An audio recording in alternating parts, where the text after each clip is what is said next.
Assalamualaikum warahmatullahi wabarakatuh. Good afternoon, everyone. My name is Daffa Praditya, or you can call me Daffa for short. I'm from Changkaring campuses, attending sixth semester now, and majoring in English literature. So, in this video, I would like to discuss more about one of the subject within syntax subject. So it's about grammatical relations and structure dependence. So without any further ado, let's get started. So here are six specific things that we are about to discover. The first is introductions to grammar relations. Secondly is how grammatical relations develop. And then third, or last but least, is the conclusions. And then for the second part, we have the introductions to structure dependence. And then fifth, shaping structure dependence. And the last one is also conclusions. Okay, so before the mid 1970s, a common assumptions among linguists was that there is a global category of all languages called subject.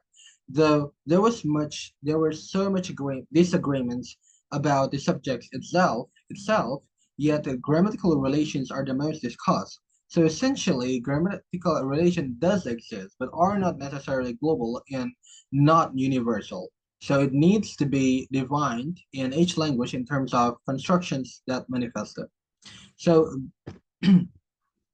and one of the theory that I really fascinated about when I searching or looking for some kind of like grammatical relations theory is the role and reference grammar theory. So grammatical relations are seen as construction specific conventionalized patterns where the constructions it limits the possible interpretations of the role of particular participants in the actions described in class. For example, Bob hit Bill. The conventions of English usage constrains the interpretations to on which Bob must be understood as the one doing the hitting, and Bill must be understood as the one being hit. So it's very conventionalized. It's very limited to one pattern, one specific pattern. But in reality, that the other language might not work as the same as English. So as I've previously mentioned that we need to define this grammatical relations to each language. So it cannot be universal. So how it develops, how grammatical relation develops. So lexicogrammatical structures becomes grammaticalized. So it becomes what we think of as grammar of words through repeated use of particular patterns that to constrain the hearer's interpretations of the speaker's intention in a particular way until it becomes conventionalized on the societal level and habitualized on the individual level. So basically, it's the habits, is the culture involved in these grammatical relations because each nations, each races even, have their own uniqueness, and we cannot justify that based on English language because of English is a global language. Not we cannot necessarily doing that because each language has their own patterns based on the people's culture, based on the habit, based on the society norms that exist there. So for example, so this example taken from Mandarin language compared to English. So in Mandarin language is 是谁已经发了身体, or if it's being literally translated to English is students already distribute grade. And we also have another interpretation, which is the students were already given their grades. So the explanation is that these expressions will potentially be understood as either the students were already given their grades or the students already gave out grades to someone else.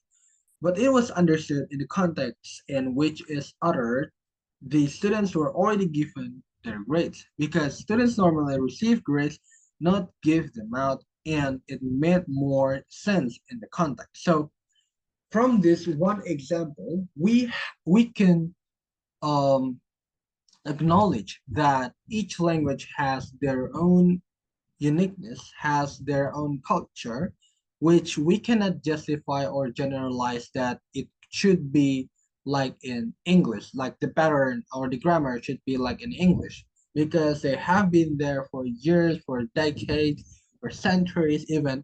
So we have to really, really recognize the diversity of the language in this world. So the conclusion is that grammatical relation does exist, yet not universally applicable, as each language has their own interpretation in uttering their sentences with their own pattern, where it has been conventionalized and habitualized. And then we're about to next to the structure dependence. So structure dependence principle suggests that linear order is a reflex of the sensory motor systems and plays no role in syntax and semantics. So this narrow use, which is very common within linguistics, that diverges from technical use in non-economist way and does not allow us to exploit the unificational force the concept of order can have meaningless investigation. And there is an interesting fact about this because basically, in this structure dependence, the active sentence could turn into passive sentence and otherwise. So, for example, structure dependence also is tightly related to convert an active sentences into a passive one interchange the subject and pay and the direct object and pay.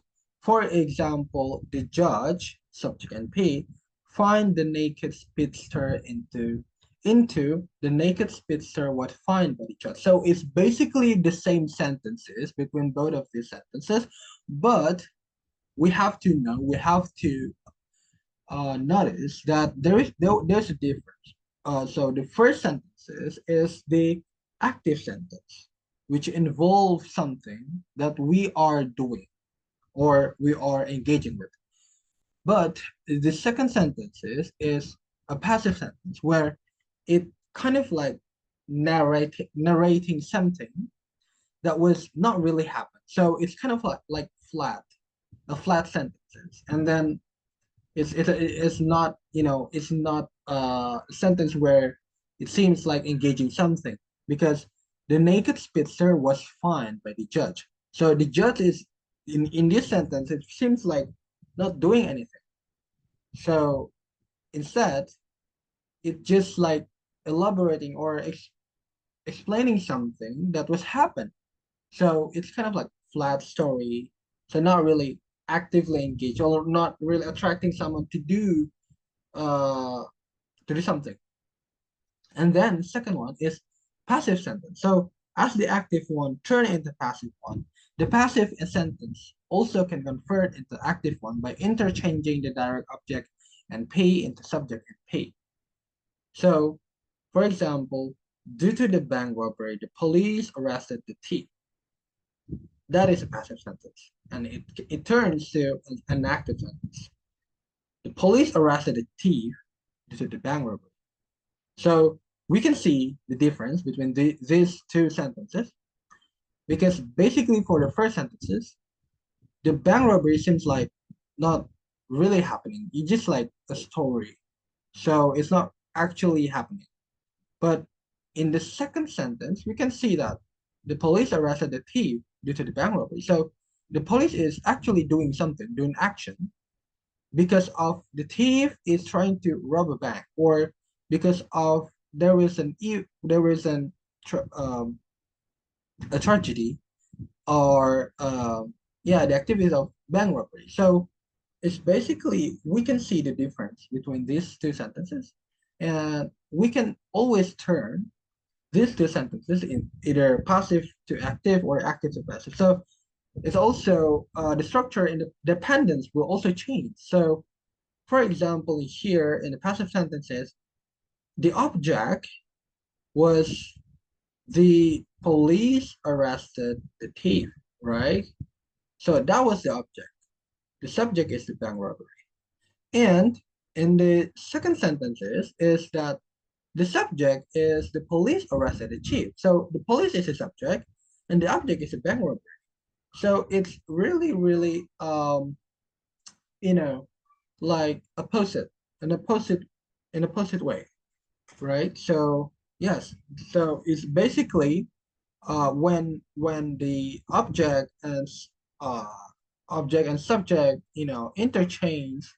So for the passive sentence, for example, if the object is in the last sentences, or the last word of the sentence, then in the active sentence, the subject is in the first word at the sentences.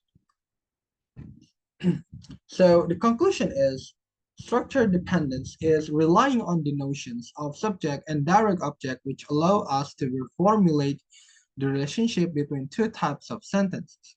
Therefore, by understanding these rules, we would have the understanding of how interchanging subject to object can change the position of structure dependence. And here's the tree diagram that I've been made. So we can see that for the first sentence is that the quick fox jumps over the lazy dog. So for the noun praise, determiner is the noun is quick and fox, and then for the first um and the verb prepositions, verb is the jumps over, and then continues by the determinate adjective noun, which is the lazy dog. And then for the second sentences, the girl who is wearing a red dress is dancing. It can be separated by two. The first is noun phrases, which includes the girl and who. And then for the verb phrases, there are is wearing a red dress is dancing. So, and then for the third sentences, it's Zefano saw the Yehezkiela with the telescope. So the non-praise involved here is Zefano, and then the rest of it is, and then for the verb preposition is saw and the, and then it continues to the non-praise because Yehezkiela is a noun, and then telescope is also the noun. So the preposition and the determinant is with the, and then for the third sentences is that the house where I grew up has been demolished. So it's separated into two parts, which is the NP and VP. And for the NP itself, it includes the house where and I. And then for the verb preposition of VP is grew up has been demolished because it involves actions within the sentence. And then last but not least, street diagram that I've made is that she believes that the earth is round. So it's separated into two parts, and then for the NP it involved in it, or it includes she believes that the earth, and then for the VP itself is round. So thank you so much for watching this video. I hope it's understandable and also enjoyable video. It's really, really my pleasure to have a discussion with you all who watch this video. Thank you so much. Wassalamualaikum warahmatullahi wabarakatuh.